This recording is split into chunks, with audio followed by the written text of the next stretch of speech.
ನೀವು ಯಾರು ಹಸಿ ಕಸ ಒಣ ಕಸ ಸಪ್ರೇಟ್ ಮಾಡಿಕೊಳ್ಳಿಲ್ಲ ಅಂದರೆ ಅದನ್ನು ನಮ್ಮಮ್ಮನೇ ಕೈಯಾರೆ ಸಪ್ರೇಟ್ ಮಾಡಬೇಕಾಗುತ್ತೆ.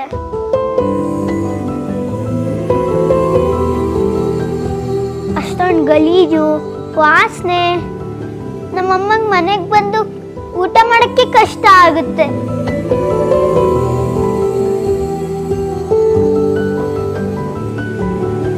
ಪ್ಲೀಸ್ ಆಂಟಿ, ಹಸಿ ಕಸ ಒಣ ಕಸ ಸಪ್ರೇಟ್ ಮಾಡಿಕೊಡ್ತೀರಾ?